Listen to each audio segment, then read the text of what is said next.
সুপ্রিয় দর্শক, আপনারা দেখতে পাচ্ছেন এখানে একটি মাথা পড়ে আছে। শুধু গ্রামবাসী যারা আছে তারা আসলে অনেক ভীতিকর পরিস্থিতির মধ্যে আছে।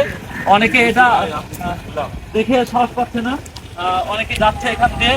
ভাইয়াটা ভয় পেয়েছিল, ভাইয়াটা একটু দেখে গেল আসলে কাউকে কি এভাবে খুন করে রেখে দেওয়া হয়েছে কিনা। আসলে আমরা দেখবো। আমরা জানতে পেরেছি চাটমোহর, পাবনা এবং গুরুদাসপুর, নাটোর থেকে ফায়ার সার্ভিসের টিম এসেছিলেন। আমরা তো এখানে আসার পরে তাদেরকে দেখতে পাচ্ছি না। আমরা একটু ওনার কাছ থেকে জানতে চাইবো যে আসলে এই টিমগুলো কোথায় গেছে। আসলে ভাই, ফায়ার সার্ভিসের টিমটা কোথায় এখন বর্তমান? ফায়ার সার্ভিসের টিমগুলো ফায়ার সার্ভিসের গাড়ি সহ দাবে গেছে। তারা এখনো 200-300 ফিট নিচে আছে। আমি ফায়ার সার্ভিসের গাড়ির উপরেই রয়েছি। সুপ্রিয় দর্শক, আপনারা শুনতে পেলেন কি একটা মর্মান্তিক ঘটনা, কি একটা সাংঘাতিক ঘটনা। চারটি ফায়ার সার্ভিসের টিম এই কেদর মধ্যে গাড়ি আছে। আমরা জানি না তাদেরকে কিভাবে উদ্ধার করা হবে, আসলে তারা এখনো বেঁচে আছে কিনা মরে আছে। আপনার কি পেছনে কোনো সুরসুরি লাগছে? হ্যাঁ, তারা হুইসেল দিচ্ছে। আচ্ছা, এখনো ভেতরে মাটির নিচে হুইসেল দিচ্ছে, আমরা শুনতে পাচ্ছি। জানেন না তাকে কিভাবে বাঁচানো সম্ভব হবে।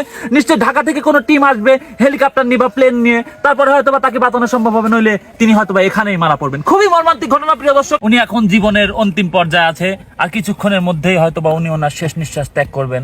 আসলে আমি ওনার শেষ ইচ্ছাটা জানতে চাই। আমি এই মুহূর্তে আইসিইউতে আছি। আমার জীবনের শেষ ইচ্ছা, আমি বাঁচতে চাই। আমার উপর দিয়ে বাস, ট্রাক, ভ্যান, লসিমন, করিমন বহুত দূর দূরান্তর যাত্রীরা গেছে। আমি সিরাজগঞ্জ হাটিকুমড়াল একমাত্র মহাসড়ক, পাবনা থেকে একমাত্র যাওয়ার রাস্তা।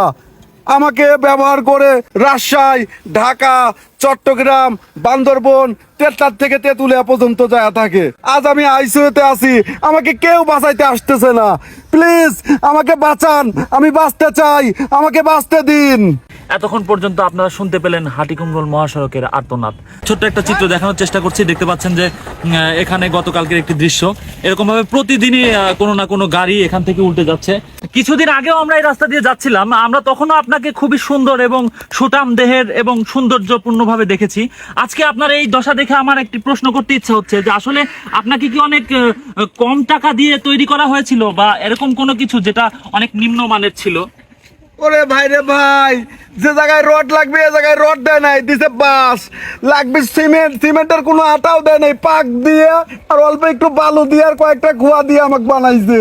কিন্তু আমরা তো শুনেছিলাম কয়েকশো কোটি টাকা খরচ করে এই রাস্তাটা তৈরি করা হয়েছে, এবং এই রাস্তার মধ্যে আমরা দেখতে পাচ্ছি পাথর দিয়ে নির্মাণ করা হয়েছে। এত দ্রুত এই রাস্তা তো ভেঙে যাওয়ার কোনো কথাই ছিল না। কোটি কোটি টাকা সরকারের টান ঠিকই লিছে। 100 কোটি টাকার কাজের কথা বলেও 100 কোটি টাকার কাম হয় নাই। 100 কোটি টাকার কাম হলে কি 2 দিন নাই যাতে এই রাস্তা ভেঙে যায়, এরকম বেহাল দশা হয়।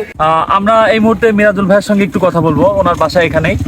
মিরাজুল ভাই, এই রাস্তা সম্বন্ধে আপনি কিছু বলেন। এমন একটা দশা হয়েছে যে প্রতিদিন প্রতি মুহূর্তে একটা করে গাড়ি অ্যাক্সিডেন্ট হচ্ছে এবং অনেকজন আহত হচ্ছে।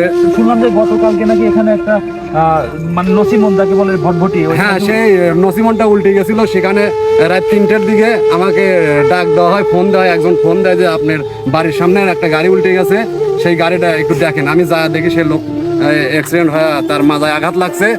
তারপরে সিআরটিআর বাড়িতে নিয়ে এসে তাকে আমরা সুস্থ করি। তার মানে এই রাস্তার যেমন অবস্থা, তাতে মনে হয় যে যদি বেকায়দায় কেউ পড়ে যায় তাহলে এখানে বড় একটা দুর্ঘটনা। হ্যাঁ, এমনকি প্রাণঘাতী হতে পারে, একজন অ্যাক্সিডেন্ট করে মারাও যেতে পারে। তাই আমি বলতেছি ভাই, আপনারা একটু এই রাস্তাটা মেরামত করার একটু ব্যবস্থা করবেন।